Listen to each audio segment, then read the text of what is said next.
The massive alien ship appeared without warning, materializing just beyond Earth's moon. Its sleek, crystalline structure dwarfed anything humans had ever built, stretching nearly 10 kilometers from end to end.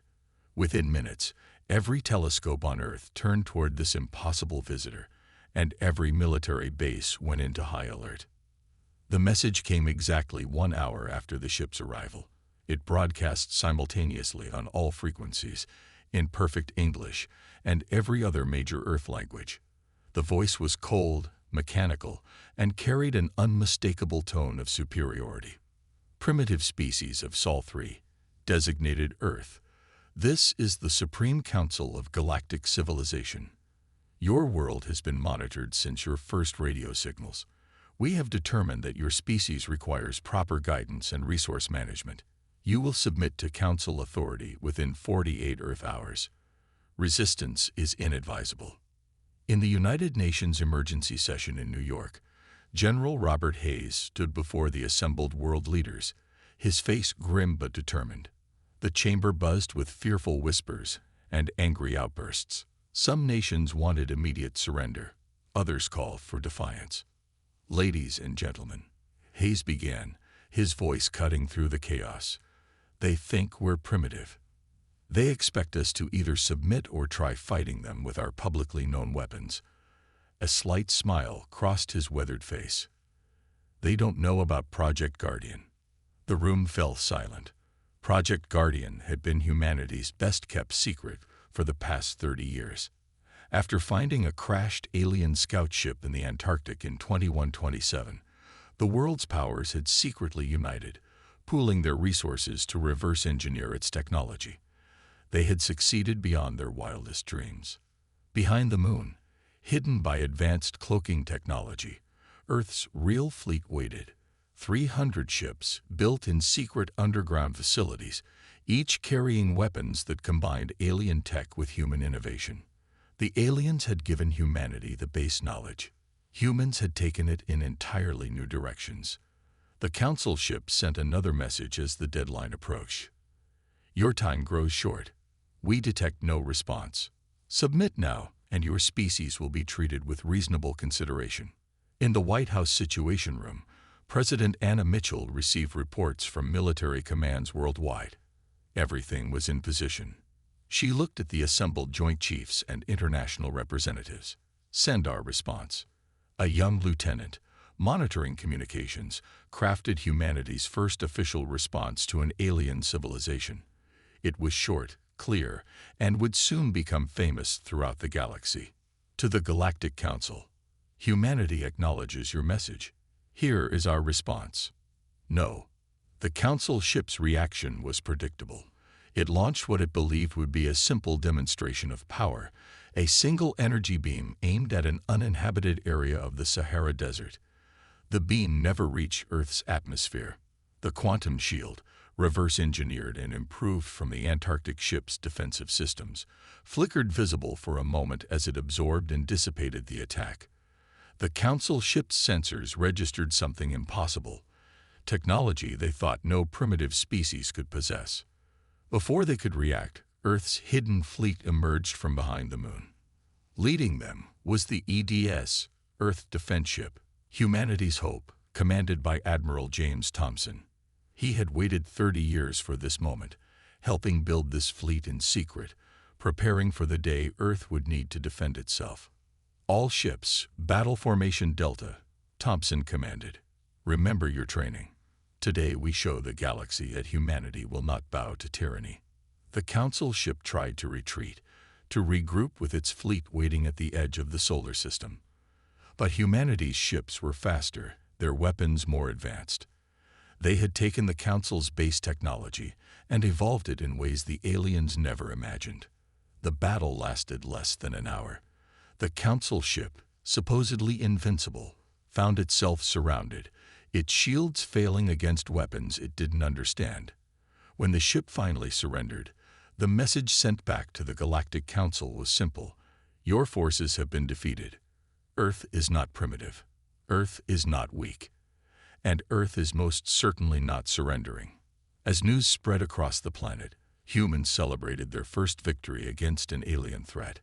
But in military commands worldwide, leaders knew this was just the beginning. The Council would return with more ships, more forces. But now they would face a humanity united, prepared, and ready to fight for its freedom. The galaxy was about to learn a vital lesson. Never underestimate the species you call primitive. They might just surprise you. 3 days after Earth's shocking victory over the Council ship, the real invasion began. 500 warships jumped into the solar system, their massive forms blocking out the stars as they approached Earth. The Council's response force was led by High Commander Marcus, known across the galaxy for crushing 17 planetary rebellions. These humans will learn their place, Marcus announced to his fleet commanders. Begin the standard invasion protocol. Target their military installations first, then their power grids. They will surrender within hours. But Earth was ready. In orbit, automated defense platforms activated, their presence hidden until now by advanced cloaking technology. On the ground, soldiers rushed to their posts, not in panic, but with practiced precision. This was the moment they had trained for. Admiral Thompson stood on the bridge of humanity's hope, watching the tactical display as the Council fleet approached. "They're following exactly the pattern we predicted," he said to his crew. 30 years of studying their crashed ship taught us how they think. Now it's time to show them how humans fight. The Council's first strike targeted military bases across Earth. Their energy weapons, powerful enough to vaporize cities, slammed against Earth's quantum shields. The aliens watched in disbelief as their attacks dissipated harmlessly. "Impossible," Marcus shouted, seeing the readings. "Their shields are more advanced than our own." What he didn't know was that human scientists had spent decades improving the original alien technology, pushing it in directions the Council had never considered. Then Earth struck back. The defense platforms fired first, their hybrid weapons combining alien energy tech with human nuclear science. 20 Council ships exploded before they could adjust their shields to the unknown weapon type. "All Earth fleet units, execute Operation Broken Crown," Thompson commanded.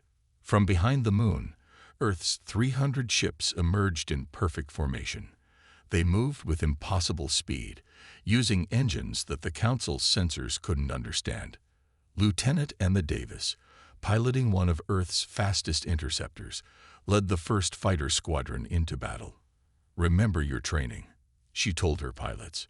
"Their ships are bigger, but we're faster and more maneuverable. Use that against them." The space around Earth erupted in chaos. Council ships, used to fighting enemies who used copied versions of their own technology, found themselves facing weapons and tactics they'd never seen. Human ships darted between their formations, striking from impossible angles, their hybrid weapons tearing through supposedly impenetrable shields. On the Council command ship, Marcus watched in horror as his fleet's formation broke apart. "How are they doing this?" he demanded. "They're supposed to be primitive." The answer came in the form of a direct hit to his ship's bridge shields. The human weapons carried a signature of Earth's innovation. They hadn't just copied the alien tech, they'd reinvented it. "Sir," his second-in-command reported, "we've lost 100 ships. Their weapons, they're using principles our scientists never considered. They've taken our base technology and evolved it into something new." In the skies over Earth, the battle reached its peak. Earth's smaller ships darted between the massive Council vessels, their coordinated attacks showing years of preparation. Each human captain knew their role. Each ship was exactly where it needed to be. Thompson watched as the Council fleet's formation completely collapsed. "Send the message," he ordered. All across the battlefield, Council ships received the transmission. "Your invasion has failed. Retreat now or be destroyed. This is your only warning." Marcus, watching his mighty fleet fall apart against these primitives, made the hardest decision of his career. All ships, emergency retreat. Back to jump points. The Council fleet's retreat was chaotic. Earth's ships harried them all the way out of the solar system, destroying another 50 vessels before the rest could jump to safety. Of the 500 ships that had arrived to punish Earth, only 320 returned. As the last Council ship disappeared into hyperspace, cheers erupted across Earth's fleet. But Admiral Thompson remained serious. "This isn't over," he told his crew. "They'll be back, and next time they'll be ready for our technology. But we'll be ready too." On Earth, leaders gathered to discuss the next phase. The Council would return, everyone knew that. But they had learned something vital today. Humanity wasn't just ready to defend itself. It was ready to take the fight to the stars. The message was clear. Earth wasn't just going to survive this war. It was going to change the galaxy forever. In the aftermath of Earth's second victory, the time had come to reveal humanity's greatest secret. Deep beneath the ice of Antarctica, in a facility known as the Vault, Earth's leaders gathered to witness what their scientists had achieved over 3 decades of reverse engineering alien technology. Dr. Mike Reed, lead scientist of Project Guardian, stood before the assembled officials. Behind him, through massive reinforced windows, they could see the crashed alien scout ship that had changed everything 30 years ago. "Ladies and gentlemen," he began, "what you saw in space was just the beginning. The ship we found didn't just give us spaceflight technology. It gave us something far more valuable, their entire scientific database." The room fell silent as holographic displays activated, showing technologies that seemed impossible. Dr. Reed continued, "While the Council thought we were a primitive species barely able to reach our own moon, we were secretly building things they hadn't even dreamed of. In a massive underground hangar, workers were finishing Earth's newest weapon. The ship looked different from both human and Council designs. It was sleek, black, and seemed to absorb light itself. This was the EDS Shadow, humanity's first stealth battleship. The Council uses technology they developed thousands of years ago," Dr. Reed explained. "They stopped innovating. But we took their base science and asked questions they never considered. What if we combined their energy systems with our nuclear technology? What if we applied quantum physics to their shield designs?"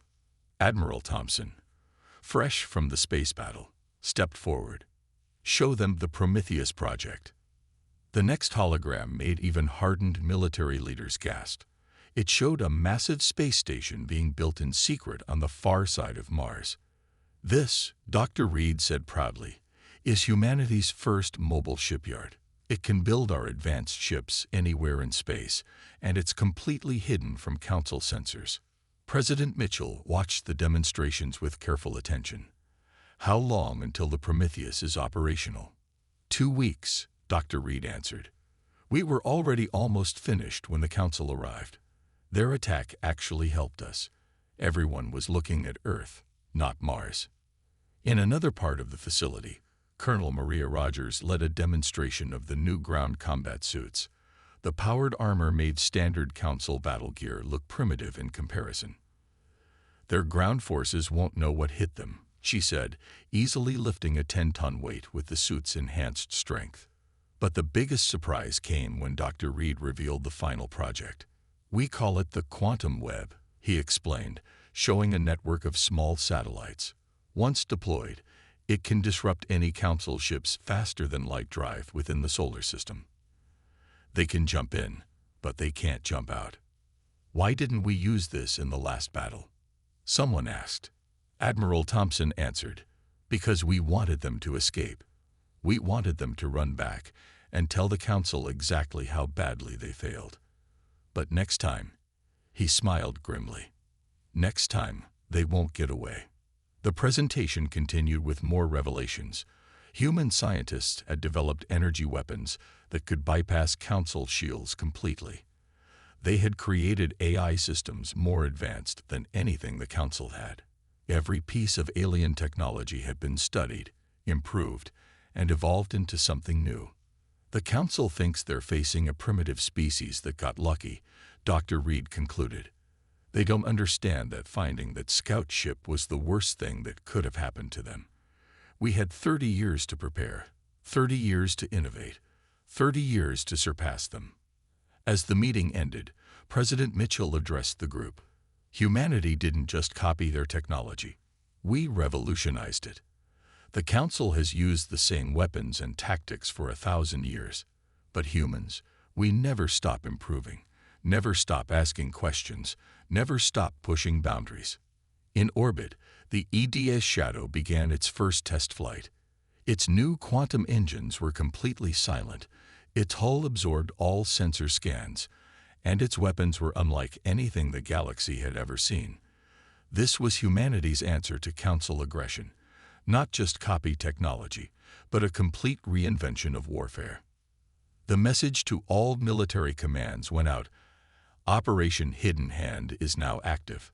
All new weapons are cleared for deployment. The next time the Council comes, we show them everything. The galaxy was about to learn that humans weren't just good at fighting.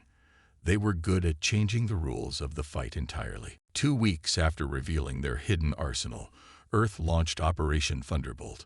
For the first time in its history, humanity wasn't waiting to be attacked. They were taking the fight to the enemy. Admiral Thompson stood on the bridge of the newly upgraded Humanity's Hope, leading a fleet of 500 ships. The EDS Shadow moved silently beside them, its black hull making it nearly invisible against the backdrop of space. Behind the fleet, the massive Prometheus shipyard had begun its journey from Mars, ready to provide mobile support. All ships report ready, his communications officer announced. The quantum web is fully deployed around Earth. No one's sneaking up on home while we're gone. Thompson nodded. Send the order. Operation Thunderbolt is go. The human fleet jumped into faster-than-light speed, using coordinates taken from the Council's own databases. Their target, the Council's largest military staging area in the Proxima Centauri system. The Council base never saw them coming. The EDS Shadow arrived first, its advanced stealth systems making it completely invisible to Council sensors. Captain Lisa Reed, commanding the Shadow, watched as Council ships moved about, completely unaware of the danger. Target their communication arrays first, she ordered. Let's make sure they can't call for help. The Shadow's quantum phase weapons struck without warning. The Council's communications went dark in seconds. Before they could react, the rest of Earth's fleet arrived. This is Admiral Thompson of the Earth Defense Force. He broadcast on all frequencies. Your base is surrounded. Your communications are cut off. Surrender now. The Council commander's response was predictable. Primitive humans, you dare attack us. We will destroy you all. Wrong answer, Thompson replied. All ships, execute attack pattern Delta. The battle that followed would become legendary across the galaxy. Earth's ships moved with precision that shocked the Council forces. Their improved weapons cut through Council shields like they weren't even there. The Shadow appeared and disappeared at will, striking critical targets and vanishing before the Council could respond. Colonel Maria Rogers led the ground assault, her troops wearing the advanced combat suits that made them nearly unstoppable. Move up, she commanded, as her soldiers easily broke through the Council's defensive lines. Remember your training. They may have ruled the galaxy for 1,000 years, but today that changes. Inside the Council base, panic spread as human forces demonstrated capabilities that should have been impossible. Their weapons were too advanced, their tactics too perfect. It was as if they'd been preparing for this exact battle for years. They had been. The Council commander watched in horror as his forces fell. 30 of his ships had been destroyed without scoring a single hit on the human fleet. His ground forces reported being overwhelmed by human soldiers who seemed to know every weakness in their defenses. How? He demanded, watching another defensive line fall. How do they know so much about our technology? The answer came as Colonel Rogers herself burst into his command center, her powered armor making her look like an unstoppable force of nature. Because, she said, we've had 30 years to study everything about you. Surrender. Now. The battle lasted less than 2 hours. When it was over, Earth controlled the largest Council military base in the sector. The Prometheus station moved into position, already beginning to convert captured Council ships into new vessels for Earth's fleet. Admiral Thompson sent a message directly to the Galactic Council. Your largest military base has fallen. Your forces have been defeated. This is just the beginning. Earth is no longer defending. We are attacking. You wanted to subjugate us. Instead, you taught us how to fight back. As human forces secured the base, they found something unexpected. Messages from other species under Council rule. They had watched the battle, seen Earth's victory, and they were ready to rise up themselves. Colonel Rogers found Admiral Thompson overlooking the captured base. "Sir," she reported, "we're getting requests for help from 12 different species. They want to know if we'll help them fight the Council too." Thompson smiled. "Tell them yes. The galaxy is about to change, Colonel. And humanity is leading the charge." The Council had wanted to make Earth submit. Instead, they had created their own worst nightmare. A humanity united, advanced, and ready to free the galaxy from their rule. The news of Earth's victory spread across the galaxy like wildfire. In the Great Council chamber on their capital world, chaos erupted as representatives from 1,000 worlds argued about the human threat. The massive circular room, usually a place of ordered debate, had become a scene of panic and accusation. Ambassador Thomas Walker, Earth's first representative to the Council, stood calmly in the center of the storm. He wore a simple black suit, intentionally different from the ornate robes of the Council members. Behind him, displayed on the chamber's main screen, was footage of Earth's decisive victory. "For 1,000 years," Walker began, his voice cutting through the noise, "the Council has called itself the protector of civilization. You forced your rule on primitive species, claiming it was for their own good. Today, that ends." High Speaker Marcus, still angry from his defeat in the previous battle, stood up. "You dare threaten us here, in our own chamber?" Walker smiled. "This isn't a threat. It's a statement of fact. Right now, 12 species under your control have declared independence. Their ships, which you forced them to build for your fleet, are now turning against you." The chamber erupted again.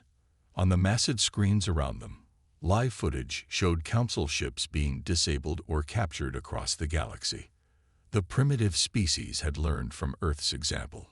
Among the Council members, First Speaker Diana watched with growing concern. She turned to her advisors.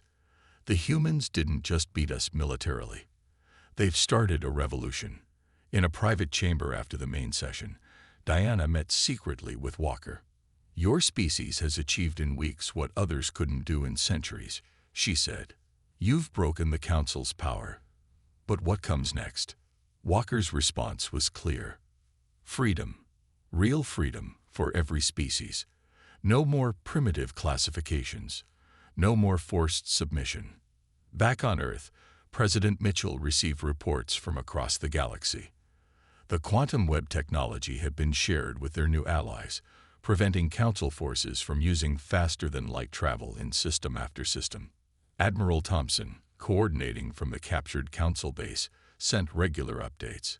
"The Council's forces are in disarray," he reported. "They never expected their subject species to unite like this. Every hour, more of their ships defect to our side." But the real shock came from Dr. Reed at Project Guardian. "We've decoded more of their database," he announced in an emergency meeting. The Council didn't just oppress other species. They deliberately held back technological progress. They feared being overtaken by the species they ruled. The revelation sparked a new wave of rebellion. Species that had been forced to use outdated technology began upgrading their ships with Earth's innovations. The Council's military advantage, built on keeping others weak, was crumbling. First Speaker Diana, working secretly with Earth, began gathering support among moderate Council members. "We can't stop this change," she told them, "but we can help guide it. Work with the humans, not against them." In the Council chamber, Walker made Earth's position clear. "We don't want to destroy the Council. We want to transform it. No more rulers and subjects. Only equals, working together." The political battle raged for days. Some Council hardliners wanted to launch a final massive attack on Earth. but they found their own military leaders refusing. No one wanted to fight a war they knew they couldn't win. As the fifth day of debate ended, first speaker Diana made her move. With support from half the Council species and the combined fleets of Earth's new allies, she called for a vote of no confidence in the old system. "The age of Council dominion is over," she announced. "We must embrace a new future, one where all species stand as equals." Walker watched as the vote passed. In 1 week, humanity had not just defended itself, it had reshaped the political structure of an entire galaxy. The message sent back to Earth was simple. Phase 1 complete. The Council's political power is broken. Now comes the hard part, building something better in its place. The galaxy was changing, and humanity was leading the way not just with superior technology, but with a vision of true freedom and equality for all species. The Great Hall of the United Nations in New York had never hosted such an extraordinary gathering. Representatives from 23 alien species sat alongside human delegates. Above them, holographic displays showed countless more joining virtually from across the galaxy. This was the first meeting of what would become known as the Free Systems Alliance. Admiral Thompson stood at the podium, his uniform bearing both Earth's insignia and the new symbol of the Alliance, a rising star breaking free from chains. 3 months ago, Earth stood alone against the Council. Today, we stand together with friends from across the stars. The first to speak was Ambassador Krell from the Centauri worlds, their silvery skin shimmering under the lights. "For 500 years, my people were forced to act as the Council's servants. Earth showed us we could be more. Now we bring our knowledge of Council space routes to the Alliance." One by one, representatives came forward. Each species brought something unique: advanced medical knowledge, mining expertise, secret shipyards, or strategic information. What the Council had meant to keep separate and weak was becoming strong through unity. In orbit, Colonel Rogers supervised the training of the first mixed-species combat teams.